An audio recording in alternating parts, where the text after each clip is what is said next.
Guhaye ikaze muri byagenze bite today, umwanya w'amakuru avugwa mu binyamakuru bitandukanye. Ubu abanyarwanda 356 bamaze kwigobotora ingwe ya FDLR bashyika mu gihugu cy'u Rwanda.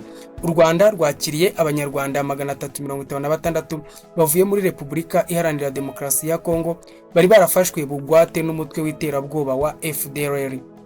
Minisiteri ishinzwe ibikorwa by'ubutabazi yatangaje ko kuva muri Mutarama 2025 kugeza uyu munsi abanyarwanda barenga 8,869 bamaze gutahuka mu Rwanda bigobotoye ingwe ya FDLR yari yarabafashe bugwate.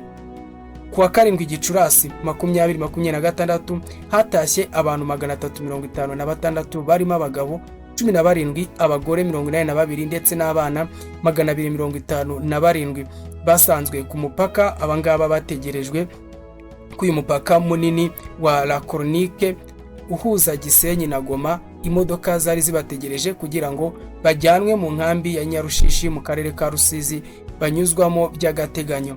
Imibare y'iyi minisiteri igaragaza ko kuva mu 1994 kugera mu mwaka wa 2025 hari hamaze gutahuka abanyarwanda 3,503,000 n'abandi 173 baturutse mu bihugu bitandukanye byiganjemo ibihana imbibi n'u Rwanda. Mu mwaka wa 2025 u Rwanda rwakiriye abanyarwanda 643 batahutse bose baturutse muri Repubulika Iharanira Demokarasi ya Kongo. Ni mu gihe kandi kuva muri Mutarama Mata irangiye 2026 abanyarwanda 2,470 aribo bari bamaze gutahuka binjira mu gihugu cy'u Rwanda. Abanyarwanda babaga mu nkambi by'agateganyo ya Goma nyuma yo kuva mu bice bitandukanye mu burasirazuba bwa Repubulika Iharanira Demokarasi ya Kongo aho bari barafashwe bugwate n'uyu mutwe wa FDLR. Umuyobozi w'akarere ka Rubavu Murindwa mu kiganiro yahaye abatashye yabibukije ko bageze mu gihugu cyiza aho bagiye gukabya inzozi zabo bari bafite kuva na mbere. Yababwiye ati gutaha mwafashe icyemezo cyiza gihindura amateka yanyu ndetse n'ayabazabakomokaho. Mugeze aho mutazongera kuba mufite ubwoba, ntimuzongera kunyagirwa kandi nimuzongera kubaho mutaze uko ejo hazaza hanyu hazaba hameze. Mugiye kugera ku nzozi zanyu mwamwe mwifuza kugeraho. Yabibukije kandi ko igihugu kizabafasha gutangira ubuzima. Bafashwa iby'ibanze ari naho bamwe mu by'ukuri bahise bahabwa umukoro wo kuzahita bajyana abana mu ishuri mu kurushaho kubahiriza uburenganzira bw'abana babo ndetse no kuzabanira neza abaturage basanze mu gihugu cy'u Rwanda. Ibyo bazahabwa birimo amafaranga y'ibanze yo kubafasha gutangira ubuzima, aho uwatahutse arengeje imyaka 18 ahabwa amadolari 188, naho uri munsi yayo agahabwa amadolari 113, ndetse buri wese agenerwa n'ibyo kurya by'ibanze bifite agaciro k'amafaranga y'u Rwanda angana n'ibihumbi 45. Tunyarukire hanze y'igihugu ho mu gihugu cya Botswana aho Perezida Paul Kagame yakoreye urugendo. Perezida akaba ubungubu yamaze gusura uruganda rwaho rutunganya diyama mu iki gihugu.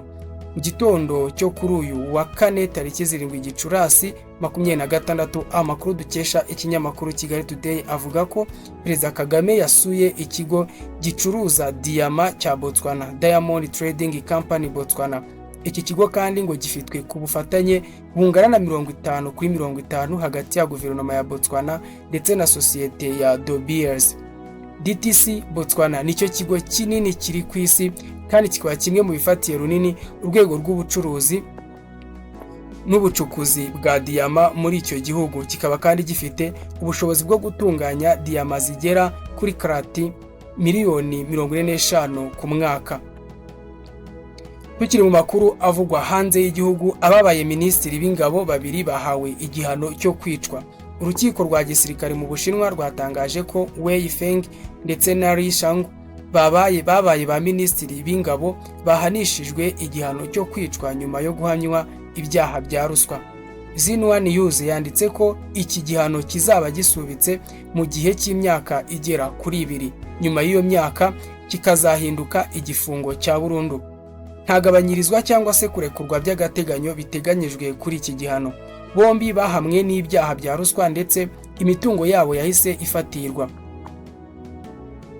bikurikiye ibikorwa byo gukura mu buyobozi bamwe mu basirikari bakuru nk'ingamba zo guhangana n'iki cyago cya ruswa cyagwiririye iki gihugu. Wei yabaye minisitiri w'ingabo kuva muri 2018 kugera mu mwaka wa 2023, asimburwa nari muri Werurwe 2023. Uyu yakuwe muri izi nshingano mu mwaka w'Ukwakira 2023 hashize amezi abiri atagaragara mu ruhame. Bivugwa ko yakiriye amafaranga menshi nka ruswa mu gihe nawe yatanze andi menshi ayaha abandi. Iperereza kandi ryakozwe kuri Wei muri 2023 ryemeje ko yakiriye amafaranga menshi ya ruswa ndetse n'imitungo ifite agaciro agamije gufasha abantu kubona inyungu batagenewe kuba bahabwa. Naho Amerika, igihugu kimaze iminsi mu ntambara na Iran, ubu ngubu kikaba cyamaze guhana minisitiri wo muri Iraq azira kuba afasha cyangwa se atanga inkunga kuri Iran. Leta Zunze Ubumwe za Amerika zahannye minisitiri wungirije ushinzwe ibikomoka kuri petrol Ali Mayajir Ali Bahaduri muri Iraq azira guha ubufasha Iran. Minisiteri y'Imari ya Amerika kuri uyu wa kane yatangaje ko Ali Mayajir Ali Badar yifashishaga umwanya afite w'ubuyobozi mu buriganya butuma hagurishwa ibikomoka kuri petrol mu nyungu z'ubutegetsi bwa Iran ndetse n'imitwe iyishyigikiye iba muri Iraq. Muri Werurwe 2026, minisitiri w'ibikomoka kuri petroli muri Iraq Hayani Abdel Ghani yavuze ko ubwato bubitwara bwa Iran bwahagaritswe n'ingabo za Amerika mu Kigobe nyuma yo gusanga bufite inyandiko mpimbano zigaragaza ko ari ubwa Iraq. Icyakora Iran yigaramye ibyo bikorwa irimo iregwa. Minisitiri w'Imari wa Amerika Scott Bessent yaravuze ati ntabwo tuzarebera mu gihe Iran iri gufatirana ibikomoka kuri petroli bya Iraq mu gutera inkunga ibikorwa by'iterabwoba bigambiriye guhungabanya Amerika ndetse n'abafatanyabikorwa bayo. Minisiteri y'Imari ya Amerika kandi yagaragaje ko yafatiye ibihano abayobozi b'imitwe yitwaje intwaro ishyigikira Iran aribo Kataib Said al-Shubad ndetse na Asib al-Ahaki. Leta Zunze Ubumwe za Amerika kandi zimaze igihe zikumira ubwato buva ndetse n'ubujya muri Iran. Iki akaba ari icyemezo cyafashwe ngo Washington ishyire igitutu kuri Iran ngo ifungure inzira ya Hormuz imaze igihe yarafunzwe.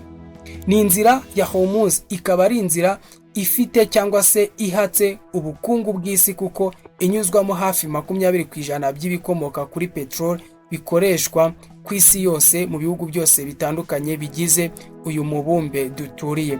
Naha dushyiriye akadomo kuri Byagenze Bite Today, nkurarikira gukurikirana amakuru akurikira kandi nkwifuriza gukora subscribe niba utarayikora akaba ari ubwa mbere ugeze kuri channel. Nge wumva ni Horeb Mwindaji.